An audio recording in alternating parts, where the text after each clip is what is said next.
Abra sua Bíblia no primeiro epístola de João, capítulo 4, versículos 10 e 11. O tema de hoje é construindo famílias fortes. O segredo da bondade, da gentileza, da amabilidade. Olha que assunto intrigante e instigante, não é? Tão desconhecido da maioria das pessoas aí fora. Diz assim a palavra: nisto consiste o amor, não em que nós tenhamos amado a Deus, mas em que Ele nos amou e enviou o seu Filho como propiciação pelos nossos pecados. Amados, se Deus de tal maneira nos amou, devemos nós também amar uns aos outros. Que esta palavra abençoe a todos os corações, conforte, encoraje aqueles que já são abençoados pela obra eterna do Calvário. Agora é o momento da oração, seu coração aberto e sensível para ouvir a voz do Pai. Senhor Jesus, eu te louvo por este momento, eu te engrandeço, eu te glorifico, eu te exalto. Tenho em minhas mãos a Bíblia, o livro por excelência, o livro dos livros. Está aqui em minhas mãos, ó Pai, a pérola preciosa, a palavra do Criador, a mensagem da graça de Deus. Os mistérios que estiveram ocultos nos estão sendo revelados dia a dia. E hoje, Senhor, tratamos de família. Sim, Senhor, nós entendemos que famílias fortes representam uma sociedade forte. Famílias fracas são parte de uma sociedade fraca. Então, Jesus, ajuda-me a ensinar, a revelar, para que se pratique neste ministério aquilo que o Espírito diz à igreja. Em nome de Jesus Cristo, e todos digam comigo, amém, amém e amém. Graças a Deus. Obrigado, bispo amado. Meus amados irmãos, eleitos do Senhor, pedras que vivem, noiva de Cristo, este povo que forma a família de Deus, raça eleita, sacerdócio real, nação santa, aqueles que são selo do meu apostolado, aqueles que são parte da noiva de Cristo à volta do mundo, meus filhinhos na fé, meus irmãos queridos, amados. Um dia perguntaram a Jesus: mestre, qual é o maior mandamento? O que é que resume a Bíblia toda? E Jesus respondeu em Mateus 22, 35, disse, experimentando o intérprete da lei, lhe perguntou: mestre, qual é o grande mandamento da lei? Respondeu-lhe Jesus: amarás ao Senhor teu Deus de todo o teu coração, de toda a tua alma e de todo o teu entendimento. Este é o grande e primeiro mandamento. O segundo, semelhante a este: amarás o teu próximo como a ti mesmo. Destes dois mandamentos dependem toda a lei e os profetas. Então, o que sumariza, o que resume a Bíblia toda está aqui: o amor.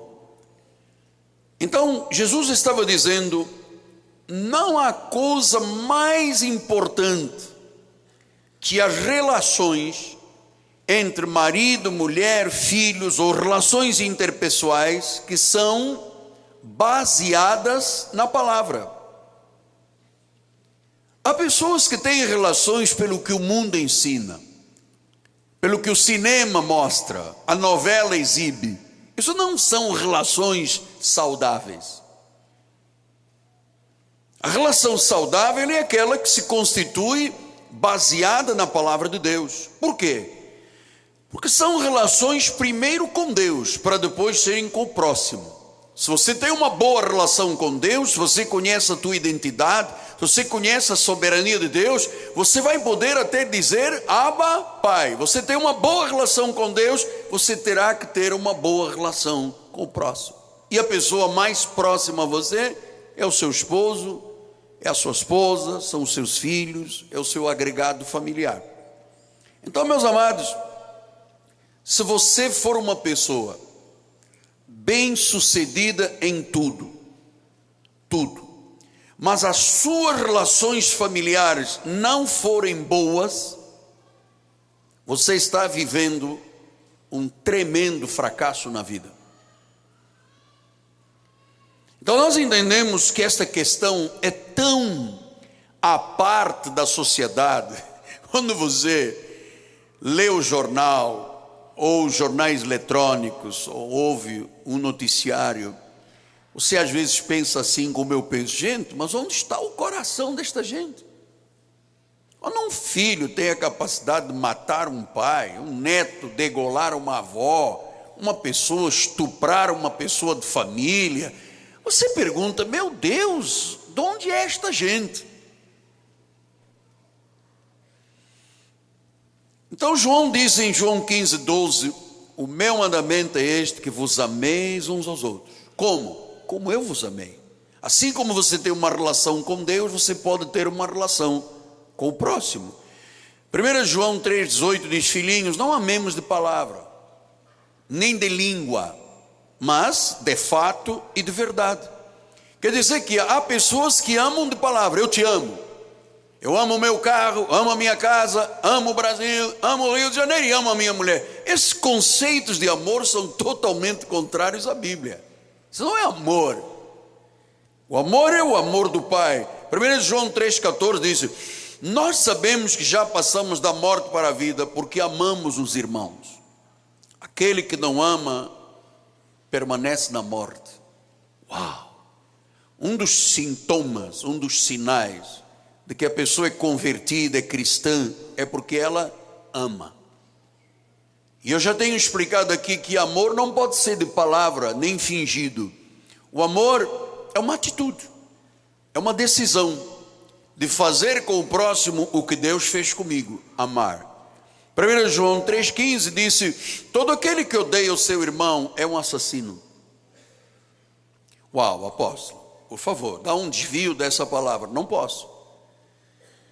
Quem não ama, quem odeia, porque essa coisa do amor e do ódio, dizem os meus colegas psicólogos e psicanalistas, andam muito juntos.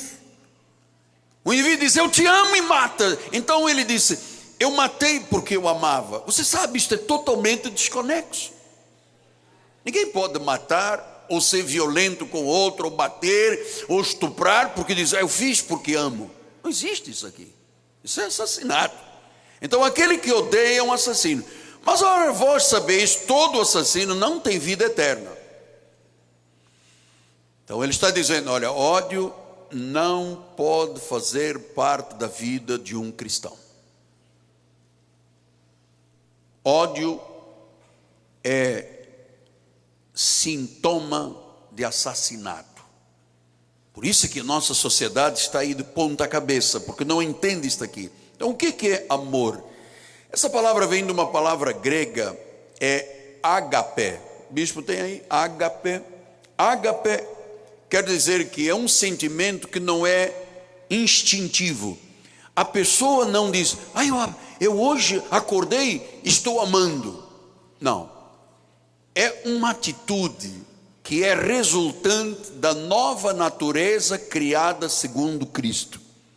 Ou seja, não há possibilidade de se amar dentro do amor de ágape, o amor de Deus, se a pessoa não pertencer a Jesus, se a pessoa não for salva, se a pessoa não for nascida de novo. Ela ama de palavra, ela ama de língua, mas não ama com o amor ágape, o amor de Deus, com a atitude da nova natureza. Claro, você entende que amar é diferente de gostar ou de simpatizar. A pessoa diz, eu simpatizo. Simpatizar e gostar não é amor. Amor é algo espiritual, amor é algo psicológico. amor é o que dá uma boa qualidade de vida entre as pessoas. Você quer ver um casal que tem uma boa qualidade de vida? É quando o casal se ama, quando os pais amam os filhos, quando os filhos amam os pais.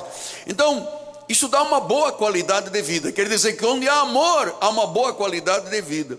Há sustentabilidade, há famílias fortes, há famílias felizes. Portanto, isto é uma atitude. Amar se aprende com Deus. Lembra-se quando eu ensinei a igreja: o amor não arde em ciúmes, o amor tudo espera, não se ufana, não se exaspera, não procura os seus interesses. Então o amor não é romantismo, o amor é uma atitude de vida, que dá boa qualidade de vida às pessoas. Então, para darmos este amor, nós precisamos de receber primeiro. Ninguém ama, biblicamente falando, querendo o bem do seu próximo, se primeiro ele não experimentar para mim, a grande virtude de Deus. Porque a Bíblia diz que Deus amou o mundo de tal maneira que deu Jesus Cristo. Então, esse de tal maneira é o que nós temos que aprender.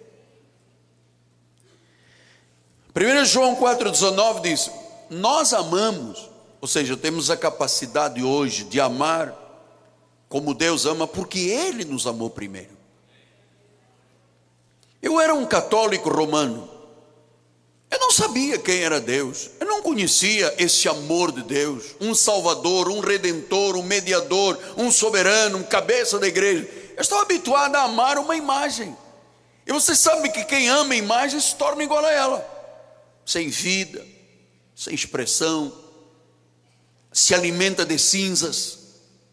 Por isso é que houve um movimento para que a igreja fosse gerada, e Paulo foi a razão, né? Deus usou Paulo quando levou ao terceiro céu, ao paraíso. Ele revelou o pacto da graça de Deus, as 14 epístolas, e ali ele disse: eu, como um prudente arquiteto, construtor, lancei os fundamentos da igreja. Agora cuidado, como é que se edifica?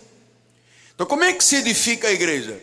Com a revelação da graça de Deus, e entendendo esses detalhes sobre o amor, porque também eu conheço muita gente que conhece o pacto todo e não ama ninguém. Aliás, tem até atitudes de assassino. Então Ele nos amou primeiro. Então Romanos 5,5 explica isso. Ora, a esperança não confunde, porque o amor de Deus é derramado em nosso coração pelo Espírito Santo que nos foi outorgado. Quer dizer que quando eu confessei Jesus como meu Senhor, e o Espírito Santo me fez dizer: sim, Jesus, tu és o meu Senhor, porque ninguém diz que Jesus é o Senhor se não for pelo Espírito. Nessa hora em que nós fomos selados, batizados, revestidos, ungidos, cheios do Espírito Santo, veio no pacote da graça o amor. E é esse amor que tem que ter uma ação. O amor não pode dizer eu te amo, isso não é suficiente. Então, como é que o amor é visto em ação? Como é que uma pessoa, um homem diz para sua esposa, ou faz, ou a mulher para o marido, os filhos, a família, a igreja? Através de uma virtude que é fruto do Espírito, chamada bondade. Bondade. E olha, bondade não é um sentimento, é algo que você faz, é algo que você mostra. Bondade, gentileza, amabilidade. Quando um marido quer o bem da sua esposa, ele é bondoso, ele ama com a virtude da bondade. Não há amor se eu não quiser bem ao próximo. Por isso é quando perguntaram a Jesus qual é o mandamento maior, ele disse que ames a Deus e ao próximo como a ti.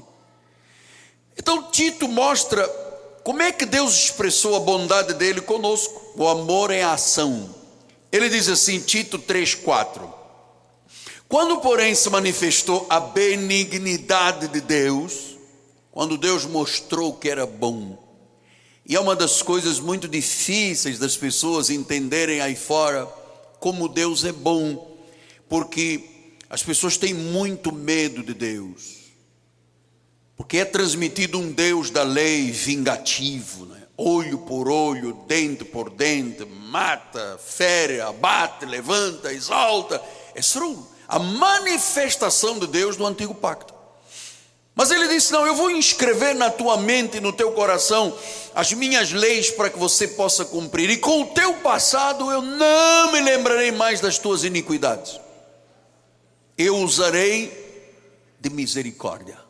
Então, esta forma de Deus mostrar a sua benignidade, a benignidade de Deus nosso Salvador, o seu amor para com todos. Então, isto, quando porém se manifestou a benignidade de Deus, para mim foi o ápice da minha vida. Eu estava na cama de um hospital, lá entregue ao terço, rezando o meu rosário, me debulhando em lágrimas, sem entender quem era Deus, num ato repetitivo, retroalimentando um erro espiritual na minha vida, sem saber, por ignorância, até que chegou a bondade de Deus, a benignidade do Senhor. Jesus foi bondoso para comigo, para com você. Por isso em João 13,15 disse: eu vos dei o exemplo. Então agora, maridos, ouçam, esposas, filhos, netos. Deus deu o exemplo. Ele mostrou. Para quê? Para nós dizermos: ah, bonito, está aqui na Bíblia, entendi, tá bom, tchau e bênção. Não. Eu vos dei o exemplo para que, como eu vos fiz, olha aí o que é o amor, a bondade, façais vós também. É aqui que está o resumo, aqui está aquilo que eu entendo como a base do nosso ministério e da nossa vida espiritual. Eu dei o exemplo, eu ensinei, eu mostrei a palavra. Agora você tem que fazer como eu vos fiz. Significa que se ele me amou, eu tenho que amar. Se ele foi bondoso, eu tenho que ser bondoso. Se ele foi perdoador, eu tenho que ser perdoador. O senhor está dizendo que eu tenho que ser um mão frouxa, apóstolo? Não, não estou dizendo que tens que ser um mão frouxa. Estou dizendo que tens que ser bíblico, porque Jesus não foi mão frouxa.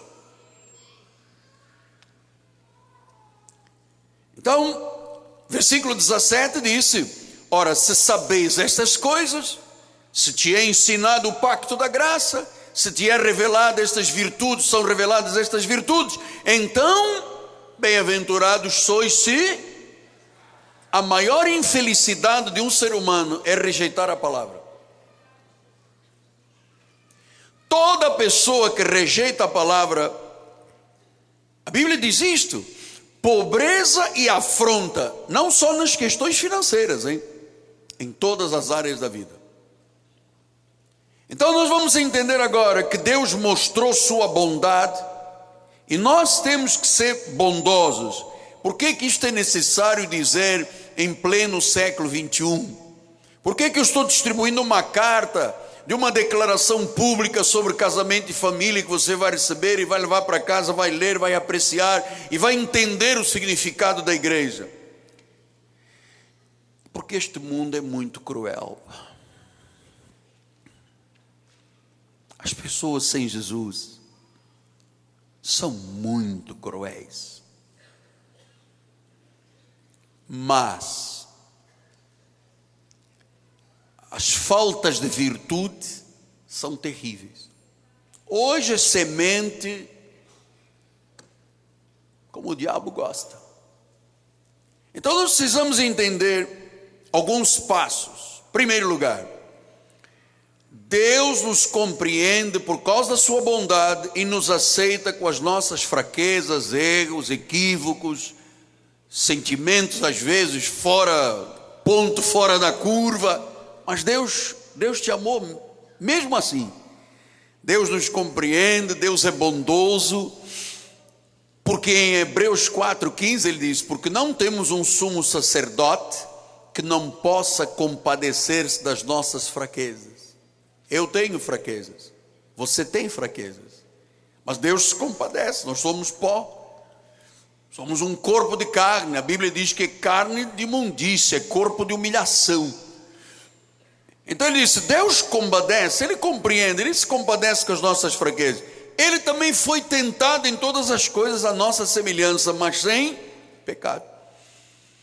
Versículo de número 16 disse, acheguemo-nos, portanto, confiadamente, junto ao trono da graça, a fim de recebermos cajado na cabeça. Não? Como não? A fim de recebermos o quê? Misericórdia, bondade de Deus, e acharmos graça para socorro em ocasião oportuna. Então Jesus sabe, porque Ele também foi tentado, amado. A diferença é que Ele não caiu em tentações, não pecou, mas Jesus sabe o que é uma tentação carnal, diabólica. Se lembra quando Ele foi levado para o deserto e Satanás lhe apareceu e disse, você é filho de Deus, transforma esse pão aqui, essas pedras em pão aqui. Se você é realmente quem diz que é, curve, sube nesse pináculo e eu te darei a glória. Jesus disse, é ruim, cara. Ó, pata rachada, você está me tentando, você não sabe que eu sou maior. Mas Ele passou pelas tentações. Agora, 1 Coríntios 10, 13 diz que é igual a nós. Então ele diz em 1 Coríntios 10, 13, não vos sobreveio tentação que não fosse humana, mas Deus é fiel e não permitirá que sejais tentados além das vossas forças. Pelo contrário, juntamente com a tentação, vos proverá livramento, de sorte que a podeis suportar. Então, Deus compreende, Deus sabe das nossas fraquezas, Deus conhece, as tentações que nós todos temos são humanas, Ele dá forças, por isso a importância de você não faltar à igreja. Porque, amados, entendamos ou não, os que compreendem já, outros ainda não, mas vão compreender, cada culto você está crescendo na graça e no conhecimento de Deus, você está amadurecendo, você está aprendendo, o Espírito te ensina a ser virtuoso, né, a ser bondoso. Então cada culto, a tua estatura espiritual, os teus músculos espirituais se tornam fortes. A tua fé começa a entrar em ação, você é determinado, você não baixa a cabeça, você é ousado, você é intrépido. Mas se você falta, um culto, 2 cultos, 3 cultos, a brasa começa a perder o seu calor e vira cinza. É muito triste ver uma pessoa desviada da igreja, porque de Jesus ninguém se desvia, né? Desviada da doutrina, desviada da igreja, é muito triste. Eu estava falando com uma pastora nossa de Lisboa e eu perguntei por uma pastora que foi do nosso ministério, e ela disse, apóstolo, a pessoa está tão adoecida, está, sabe, não parece a mesma pessoa, errou, pecou e agora está mal, está afastada. Então isto é o drama de quem não compreende estas verdades. Então 1 de Pedro 2,3 diz, se é que já tendes experiência de que o Senhor é bondoso. Eu tenho experiência que Deus é bondoso. Eu nunca deixei a minha brasa perder a sua incandescência, nunca. Eu sou quente espiritual 24 horas por dia, 7 dias por semana, 12 meses por ano, 365 dias. Eu nunca andei em roller coaster, para cima, para baixo, um dia bem, um dia mal, um dia no céu, um dia no inferno, nunca. Porque eu tenho experimentado a bondade do Senhor. Então, a bondade de Deus é Ele nos aceitar com as nossas fraquezas, como somos. Isto é o centro da nossa vida. Se Deus não fosse bondoso, nenhum de nós estaria aqui, começando por mim. Por isso o salmista no Salmo 34 diz, provai e vede que o Senhor é.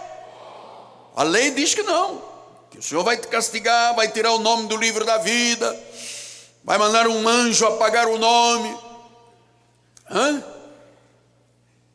vai, enfim, se esquecer de você, virar as costas. E Deus disse, não, provem-me, provai e vede que o Senhor é bom. Agora, feliz Makarioi, do original grego. Makarioi, bem-aventurado o homem que nele se... Você está aqui refugiado em Deus. Aqui é o teu refúgio. É aqui que você cresce, é aqui que você aprende, é aqui que você é movido pela fé, é aqui que você começa a ousar, é aqui que você começa a sonhar, é aqui que você começa a determinar na sua vida, por esse poder de Deus que está na tua vida. É aqui que sonhos se tornam realidade. É o refúgio do Senhor. É o refúgio. Então, em primeiro lugar, Ele compreende. Em segundo lugar, Ele é bondoso porque nos revelou a sua verdade. Você sabe, tudo o que Deus diz é verdade. Por isso é que eu não entro na conversa fiada do mundo. Não, porque segundo Charles Darwin disse que o homem veio não sei o que de uma explosão, que depois virou macaco e depois virou homo sapiens, e agora no Brasil tem até mulher sapiens. Tem até mulher sapiens. Então, a verdade é verdade. Nós não cremos em Charles Darwin. Nós não cremos em teorias. Nós cremos na verdade. Jesus criou o homem, a mulher, criou os animais, criou tudo. Ele não criou o macaco e depois diz, agora você vai virar homem. Ele criou o macaco e criou o homem. Depois que criou o homem, o Senhor o adormeceu, mas antes de adormecê-lo, antes de tirar a costela, Ele disse para o homem, agora é que você vai ver o preço da vida. Você ficava com ciúme aí, olhava para o macaquinho, a macaquinha se beijando, todo mundo, e você disse, eu estou só, Senhor. E o Senhor disse,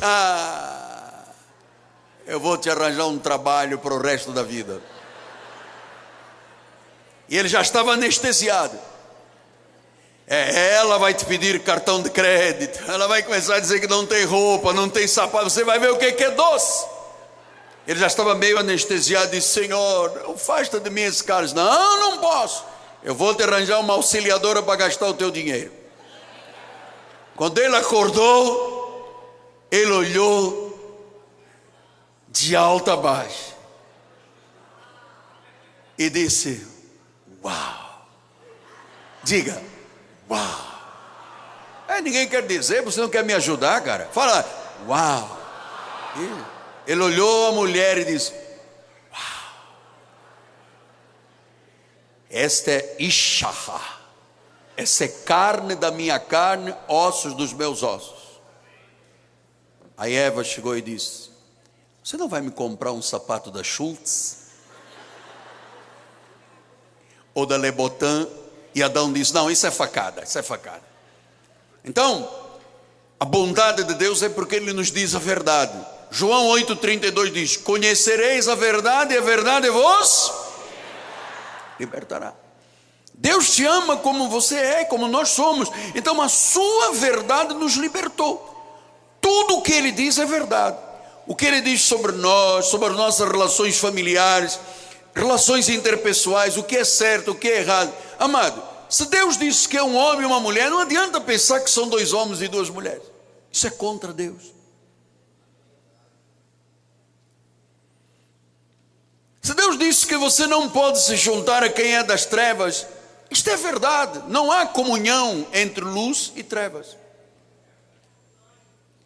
Então, nós entendemos que o que Deus diz é verdade.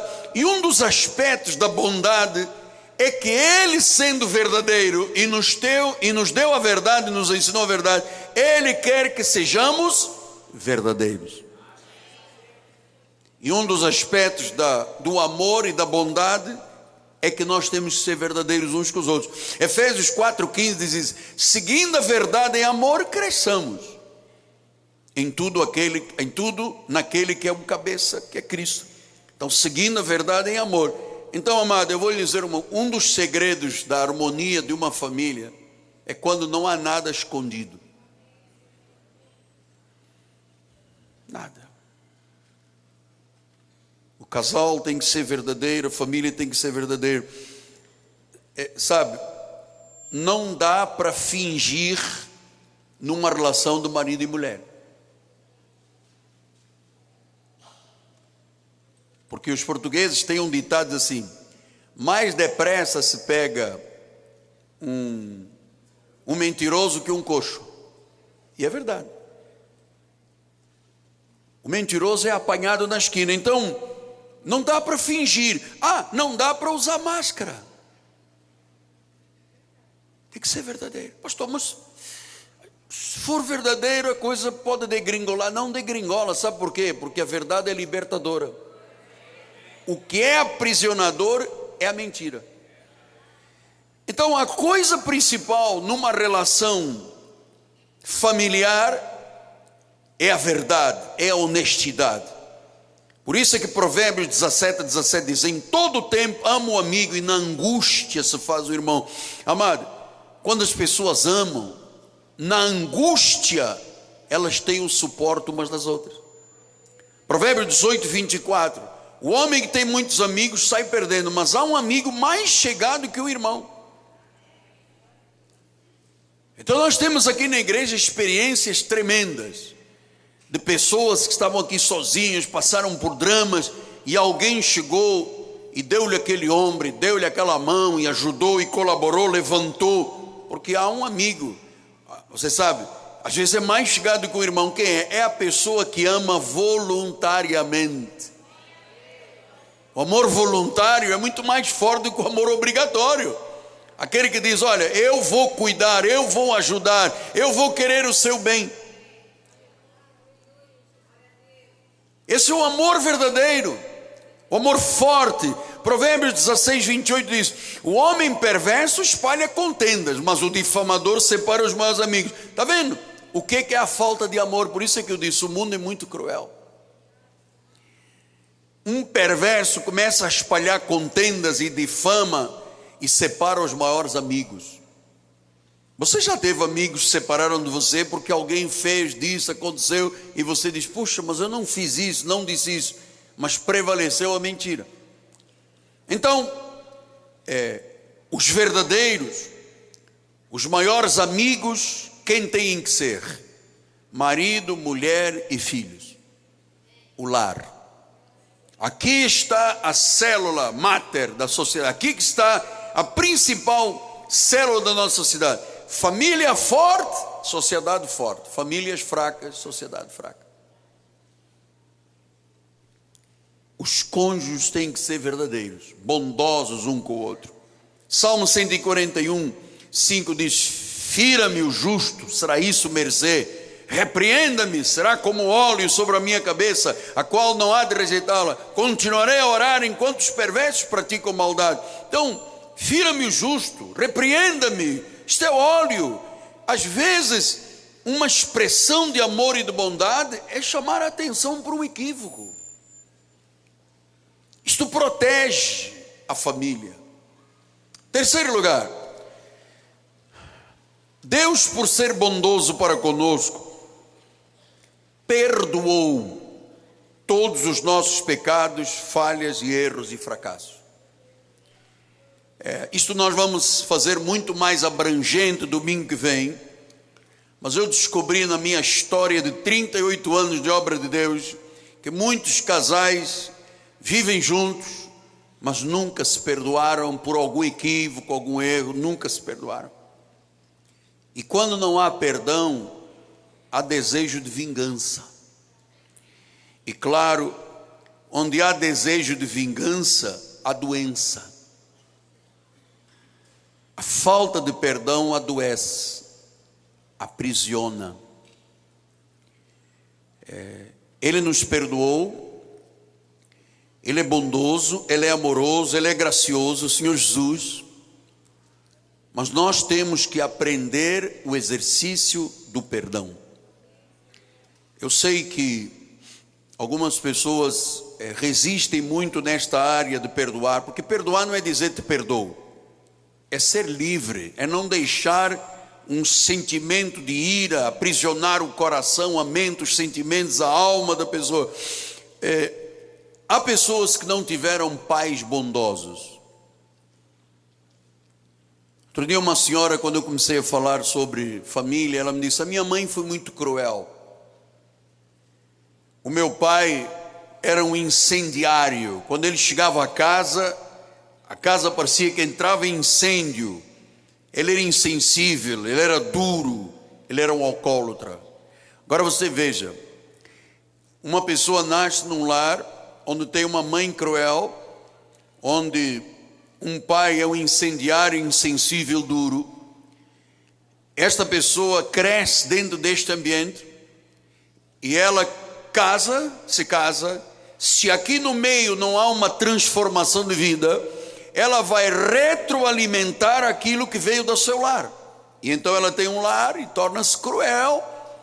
E às vezes casa com um marido alcoólatra, porque o pai era alcoólatra, e aí se retroalimenta a maldade no coração das pessoas.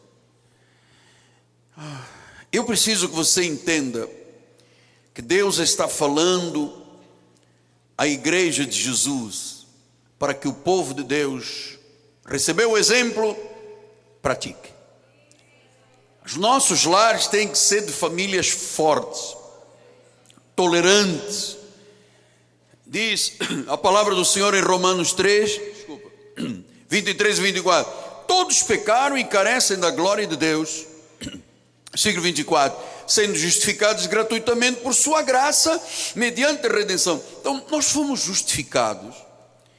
Todo mundo é pecador até o momento em que conhece Jesus. Foi reconciliado, a vida velha passou, tudo se faz novo, não há mais condenação. Romanos 8:1 disse: agora, pois, nenhuma condenação há para os que estão em Cristo Jesus.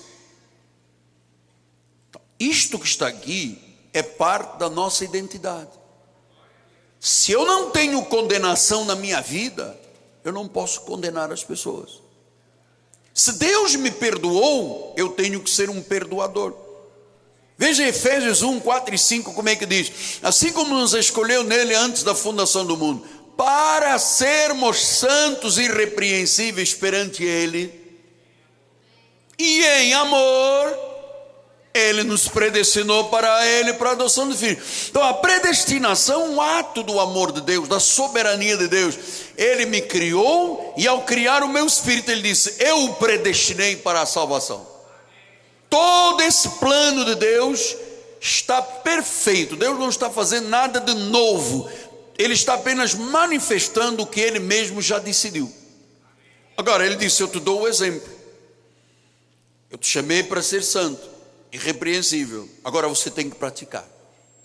Então, meus amados, nós temos uma chamada a praticar pelo exemplo de Jesus, revelado a Paulo. Paulo descreveu em 1 Coríntios 13 o que era verdadeiramente esta decisão de amar, e ele disse: eu te dei o exemplo, agora pratica. O grande drama de grande parte das pessoas evangélicas é que conhece e não pratica. E o que Tiago disse? Se eu conheço e não pratico, estou me enganando. Você está entendendo? Tem muita gente se enganando, achando que é o que não é. Então o que diz Mateus 7,12? Olha lá, diz assim: tudo quanto, pois, quereis que os homens vos façam, pastor, eu quero ser amado, fazei o vós também.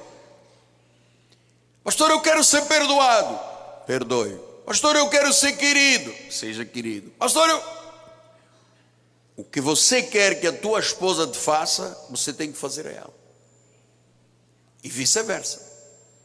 Agora, se você faz mal, você não pode querer colher o bem, porque com Deus não se zomba. Como é que eu posso querer o bem na minha vida se eu fizer o mal? A vida é como semente. É semente no dinheiro, é semente nas ações. Até o que eu digo, a Bíblia diz que eu tenho poder de vida e de morte na minha boca.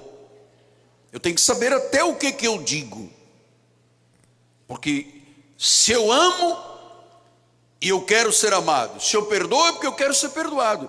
Então só perdoa quem se sente perdoado. Só quem acha que foi perdoado, crê mesmo. é que consegue perdoar o próximo. Amado, quantas vidas medíocres, porque não perdoam, vivem uma relação inadequada, uma relação familiar, por causa da questão do perdão. Eu nunca lutei com a questão do perdão. Olha que eu já apanhei da vida. O que gente já me fez, amados, e não está escrito em gibi nenhum. Eu nunca fui dormir dizendo: Senhor, eu entrego a Satanás. Nunca na minha vida eu faria isso. Eu me recordo, alguns anos atrás havia aí um movimento na cidade, que diziam que o líder dessa igreja era Jesus, era um homem, Deus, não sei o quê.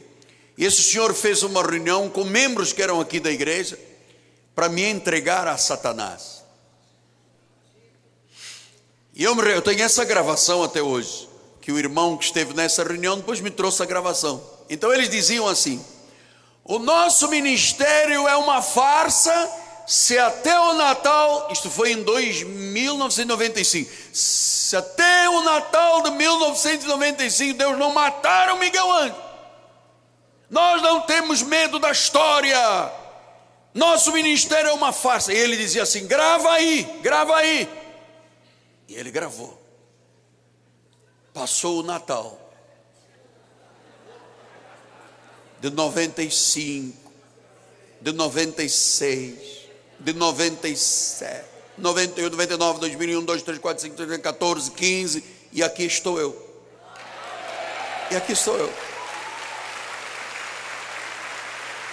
Ele já morreu, claro. Imagina se um veneno, um assassino desse podia estar vivo. Claro que tinha que morrer. Então, nós entendemos, amado, você pode ter sucesso, dinheiro, prazer, ser popular, ser famoso. Se você não viver uma vida baseada na Bíblia, sua vida será nada. Deus pensa em você, pensa na sua família, pensa nas relações interpessoais. Jeremias disse isso: eu é que sei que pensamentos eu tenho a vosso respeito, são de paz. Deus quer paz na nossa família, Deus quer paz na obra de Deus, Deus quer paz no nosso país, meu amado. Nosso país está pegando fogo. 12:25 de Mateus disse: Jesus, porém, reconhecendo os pensamentos, disse: todo reino dividido contra si mesmo ficará deserto, toda cidade ou casa dividida contra si mesmo não subsistirá. Então, se o marido puxar a corda para um lado, a mulher a caçamba para outro, esta casa não subsiste. Não subsiste. Se não houver acordo, disse Amós, poderão dois andar juntos? Toda casa dividida. E toda vez que se divide uma casa, se divide contra ela mesma, não é contra o vizinho, é contra ela mesma. Não subsiste. Então, meus amados, Deus quer familiares bondosos, casais amáveis. Quem quer divisão é o inimigo das nossas almas. E hoje em dia, por qualquer coisa, as pessoas se separam. O inimigo quer, há um espírito de divisão na nossa sociedade, amado. De um lado é um partido político, do outro lado metade do país é de outro. E guerra e disto, e guerra. O diabo quer realmente separar com as suas mentiras o que Deus criou para ser motivo de felicidade, que foi a família.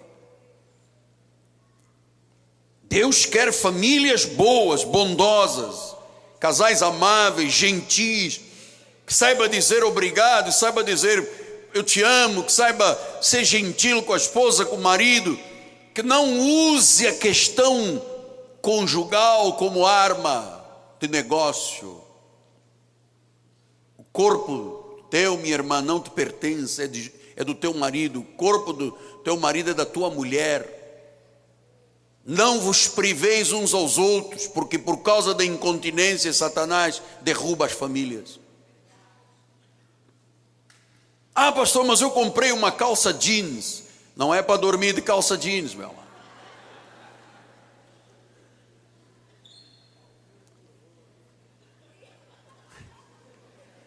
Não, sabe, eu já disse isso aqui muitas vezes. Irmã, Não bota aquela camiseta Lula Dilma para dormir, por favor, pá. Governador garotinho com não sei. Não, seu marido vai olhar para você e vai dizer: meu amor, Lula Dilma, calma. Isaías 49:16 diz: eis que nas palmas das minhas mãos te gravei, os teus muros estão continuamente perante mim. Amado, Deus não te está ignorando, não. Deus não ignora o teu casamento. Continuamente Deus está olhando. Deus quer ver maridos e mulheres bondosos, amorosos, felizes, fortes. Ele deu o exemplo. Ele disse: praticai. Romanos 15:7 diz: portanto acolhei-vos uns aos outros como Cristo nos acolheu. Nós temos que acolher. O que é acolher? Encorajar, levantar, erguer, dar atenção, ser bondoso. Bondade muda as pessoas, faz as pessoas se aceitarem. Então, meu amado, minha amada, seja determinada em ter a sua família um exemplo de cristianismo. A bondade de Deus é perfeita. O mundo não sabe o que é bondade. O mundo pensa que quando um homem é bom é frouxo, quando uma mulher é boa não tem nada a ver. Não, o mundo é muito cruel. O mundo vive em pânico. Então nós temos que ser massivamente bondosos, especialmente no tratamento nas nossas famílias. Mateus 25:35 diz isto: porque tive fome e deste-me comer, sede me deste beber, era forasteiro e me hospedaste, estava nu, me vestiste, enfermo me visitaste, preso foste ver-me. Então perguntaram os justos: Senhor, quando foi que te vimos com fome, ou te demos de comer, ou sede e te demos de beber? E quando vimos o forasteiro e te hospedamos, ou nu e te vestimos? Quando é que vimos enfermo, preso e fomos visitar? O rei respondeu: em verdade os afirmo, sempre que você fizer a um dos meus pequeninos, a mim me faz. Qualquer gesto de amor, senhora, que você faz ao seu marido, você está fazendo para Deus. Qualquer gesto de amor, de bondade você tenha com a sua esposa, você está fazendo para Deus. Deus tem sido bom, Deus tem sido maravilhoso. Esta bondade de Deus, a misericórdia de Deus, a amabilidade de Deus, que faz a família ser forte, gentil. É isso. Então eu tenho agora 5 minutos. Eu queria terminar esta mensagem. Você sabe, cada mensagem eu estou trazendo um aspecto de uma família. E eu queria terminar falando de Noé e os filhos dele. Você sabe que Noé foi um homem muito importante para a história bíblica. Noé foi o primeiro homem a cultivar vinhas. Deus achou graça diante de Noé. E você sabe, Noé fez uma arca para quando viesse o dilúvio, a família dele e um par de cada animal, de cada um dos animais dentro da arca, para continuar a humanidade. E diz o versículo 21 de Gênesis 9, 21, bebendo vinho, embriagou-se e se pôs nu dentro da sua tenda. Eu quero agora, vou pedir inclusive o irmão para ficar agora quietinho lá atrás. Uma das coisas que eu acho mais perversas, eu disse isto aqui na quarta-feira, é expor a nudez da família. Todo mundo tem os seus problemas, tem arranca-toco, tem momento de TPM, tem momento de ansiedade, lutas. A vida não é mole para ninguém, não é fácil. Você pensa o quê? Que eu também não choro, que eu também não tenho dor de barriga. Eu passo por todos os problemas, todo mundo, eu sou, os meus sentimentos iguais aos de Elias, iguais de todo cidadão. Eu tenho uma fé tremenda, amado, que é o que me segura como âncora da minha alma, para poder ser exemplo para os outros. Mas diz que Noé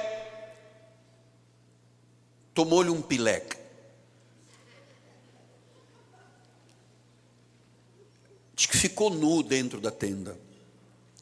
Aqui começou o primeiro aspecto do alcoolismo. Você sabe que uma das maiores maldições, uma das maiores pragas que existem na humanidade, 20% da humanidade é dependente de álcool, são alcoólatras em potenciais. É uma maldição.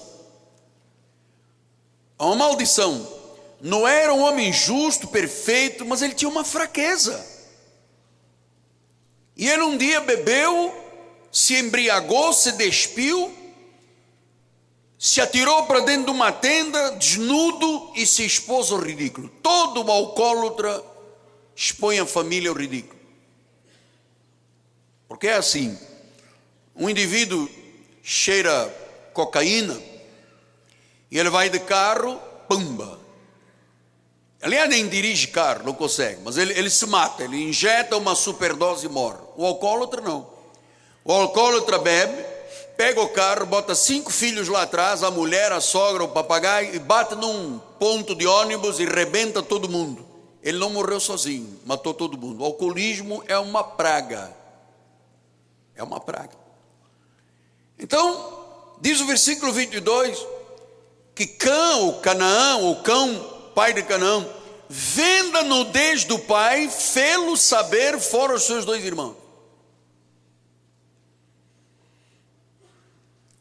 Então diz que quando o cão olhou o pai nu, botou a boca no trombone, chamou os 2 irmãos, Sem e Jafé, e disse: papai tomou um pileque, bebeu uma redondinha, está bêbado lá. A Verão trouxe mais 4 garrafas para ele. Verão.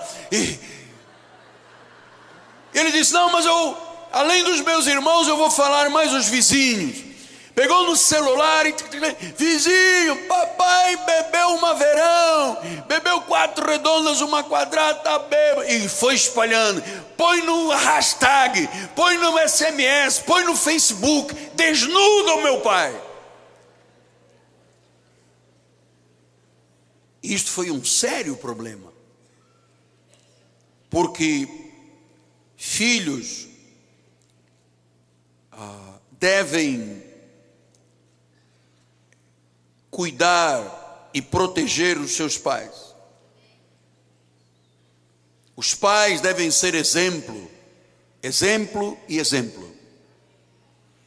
Mas os filhos não podem, nem os pais podem, nem os filhos podem desnudar a família. Então diz que esse rapaz botou no Facebook dele: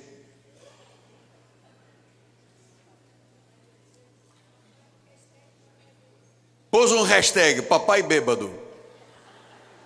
Todo mundo da fofoca foi em cima. E diz o versículo 23: então Sem e Jafé tomaram uma capa, puseram sobre os próprios ombros de ambos, e andando de costas, rostos desviados, cobriram a nudez do pai sem que a vissem. Então diz que os 2 irmãos, tementes a Deus, da igreja Cristo Vive, só não queremos desnudar o nosso pai.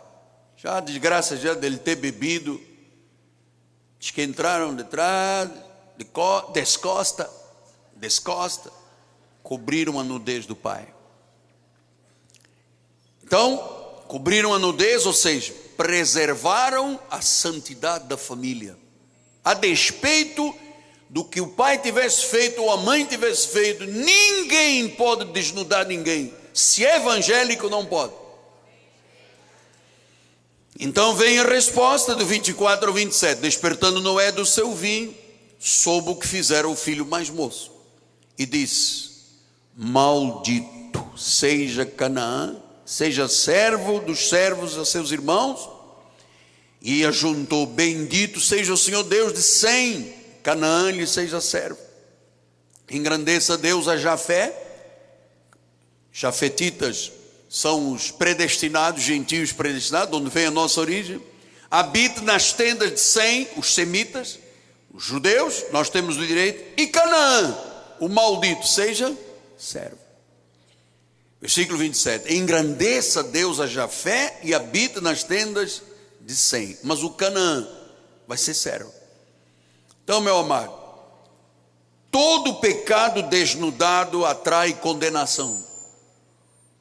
E eu termino com Tiago 5:20. Sabei que aquele que... Tem mais um versículo. Sabei que aquele que converte o pecador do seu caminho errado salvará da morte a alma dele e cobrirá... Amado, eu vou lhe dizer uma coisa.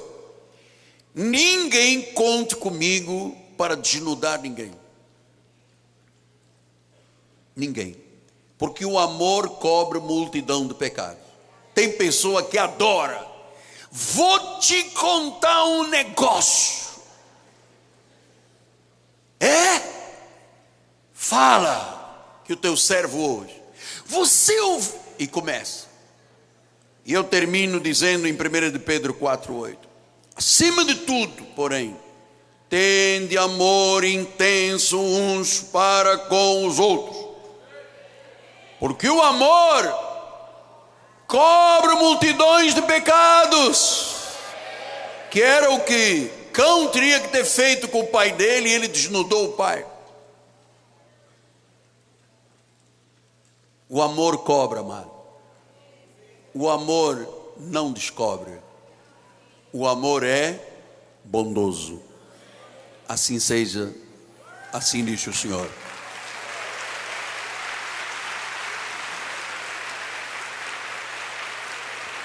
Santo Pai.